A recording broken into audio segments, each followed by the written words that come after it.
watching CBS 8 Mornings at 6. Hope your Wednesday's off to a great start here, everyone. Thanks for being here on CBS 8 Mornings. I'm Eric Connors. And I'm Netta Irampour. Glad you're starting off your day with us. An interesting morning. Yeah. The roads are looking a little wet out there for some of you, at least on the 52. Yeah. It's been dripping down. Feeling like fall all of a sudden, right? Feels so much better. Refreshing. Yeah, much Cooler cooler, cloudier, all the way to the western slopes of the mountains. That cloud cover is so bunched up along the coast, so dense that there is a good chance over the next couple hours that we'll still see mist, drizzle, and even some light rain coming from it. Radar not doing a great job detecting it right now, but you will wake up likely in many spots of the county to some wet roads and to overcast skies. There's also a bit of a breeze out there by the afternoon. Partly cloudy skies, temperatures in the 70s along the coast, inland, and toward the mountains. Very comfortable. 92 is that high across our deserts. Coming up, we'll talk about when we see a little bit of a warm up on the way. Let's send things over to Vanessa Paz, checking in on the morning commute. I like those numbers, Evan. All right, 6:01 is the time on your Wednesday morning. So far, so good. This is a 5 in both directions right at Genesee. Bottom of your screen is that southbound drive. Top is the northbound drive headed through the La Jolla area. Let's go ahead and switch gears and see what's happening elsewhere. This is the 5 in both directions as well, a little more south in the Chula Vista area. Right side of your screen, yesterday it was a parking lot. It looks like we're under smooth sailing at last check as folks make their way towards the mile of cars. All right, so we have a couple of crashes that came in on the CAD. We have one in the South Bay on the 54 right at 4th.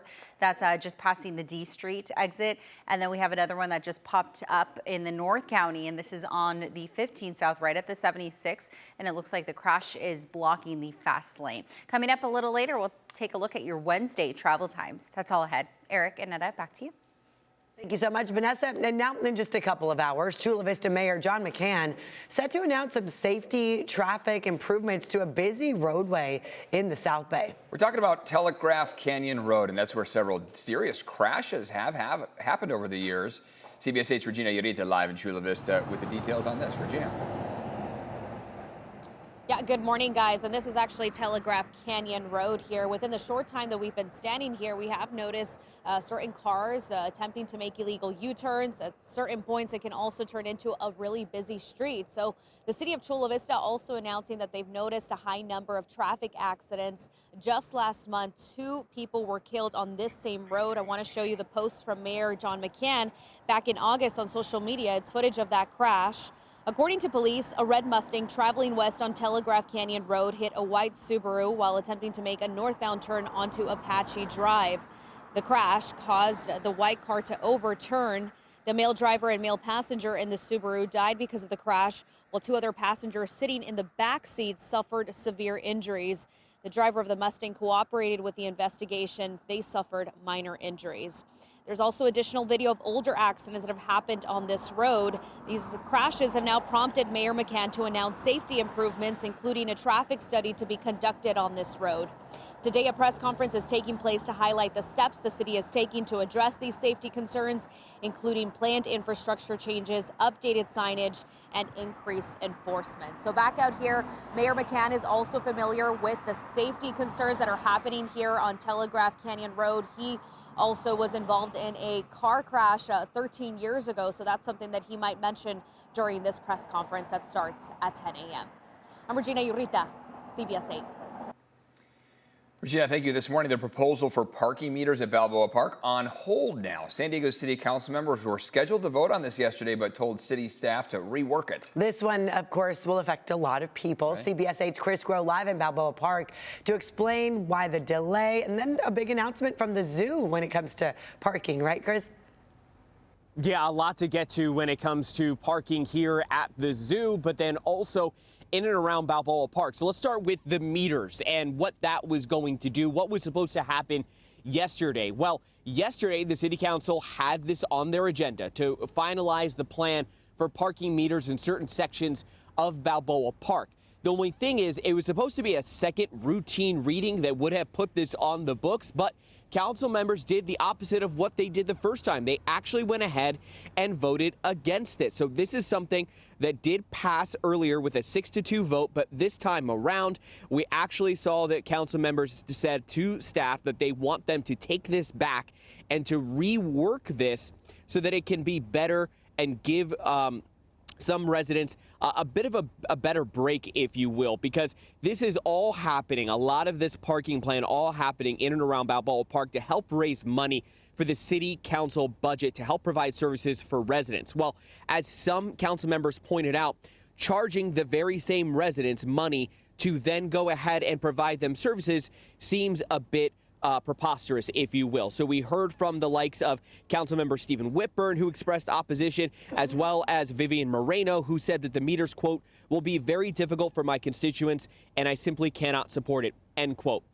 Now, something that we did find out that would be a bit of a break is that the zoo, which will start charging for parking, will actually allow for members to park for free. So that was a big concern also that was raised when all of this was announced. What would happen for those who are members? Because the zoo, the city felt like they needed to charge for parking as well too, because it would be overrun with people trying to use it for free parking who were not going to be going to the zoo and so forth. So they wanted to make sure that revenue would be raised from this as well too. So members will be able to park here for free. The meters will be back on the city council agenda. It appears on September 15th, but we're going to keep a close eye on that. How much revenue will be split between the zoo and the city? Also something we're still waiting to find out about. Of course, as we get more details, we'll update that part of the story as well too. Eric and Netta. All right, Chris, thanks for the update this morning. San Diego City Council moving forward with a coastal resilience master plan focused on flooding and erosion risks. It's going to focus on La Jolla Shores, Tourmaline Surf Park, Mission Beach, Dog Beach, Ocean Beach, and the controversial changes at Sunset Cliffs. The plan is to remove parking on the cliff's edge and reconfigure Sunset Cliffs Boulevard from a 2-lane north-south road to a single southbound lane. Support of it. As long as we can keep the cliffs for as long as possible. I don't mind changing the traffic flow.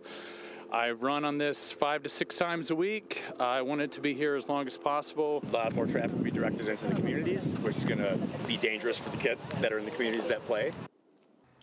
It's unclear what the timeline will look like. Today, you can weigh in on the controversial Cottonwood sand mine proposal, this in East County. The County Board of Supervisors will hold a public hearing on the appeal from the developer, and this comes after it failed to pass the Planning Commission. The plan would transform a 200-acre golf course into a sand mine. Critics cite noise, pollution, traffic, and health concerns.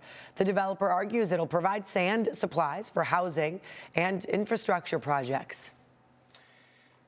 All right, let's take a peek outside here. Changes in store, and Evan was right. We certainly felt them in just a matter of, what, 24 hours time? Really, we were sweltering, right? The hot and humid weather was not that long ago. Nice to have those windows Nice open. though, right? This almost fall-like weather that we're experiencing. Overcast skies along our coast. Notice the American flag there blowing quite a bit in the wind. A wind advisory expired at 1 o'clock this morning off toward our local mountains and deserts. Going to still be a breezy afternoon that we'll be facing ahead. When we saw those temperatures, I mean, hey, this is a notable departure from the 90s that we saw just about a week ago. Out the door right now, clouds have helped to keep our coastline and inland valleys a bit more moderate and mild, also pretty uniform. 60s across the board there. You get off toward Julian, you can tell there's not much cloud cover out in Julian with temperatures already down to 49 degrees. Take a look at these forecast high temperatures. It brings me a lot of joy to be able to show you these temperatures because I did have to show you weeks on weeks on weeks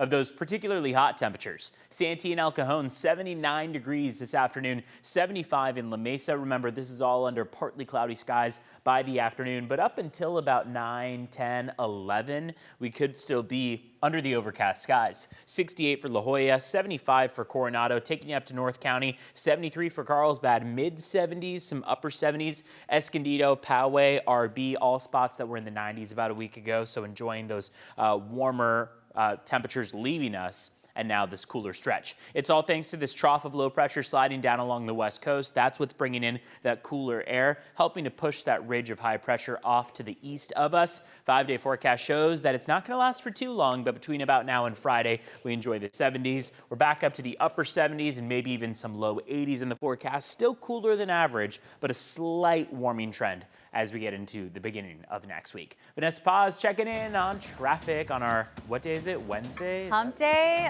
Yeah, wow, we made it Hump halfway day. through.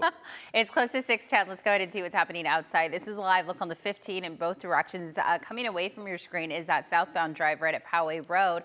Switching gears, let's go ahead and take you a little southbound. This is the 5 in both directions right at Old Town Avenue.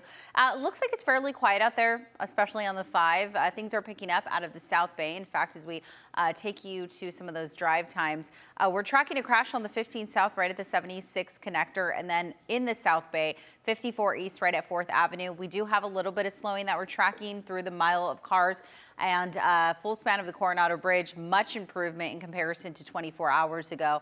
Taking a look at those South Bay travel times now, 10 to 15 minutes to get you northbound in from both the National City area as well as San Ysidro. Full span of the Coronado Bridge. Now this is average 3 minutes. Yesterday this same time was about 16 minutes, and that was more than triple, quadruple the time that we usually see.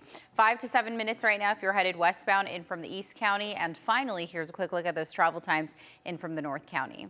All right, let's go ahead and take a look at your border wait times at last check in from San Ysidro, about an hour to get you across the border. And Otay Mesa's port of entry will take you about 45.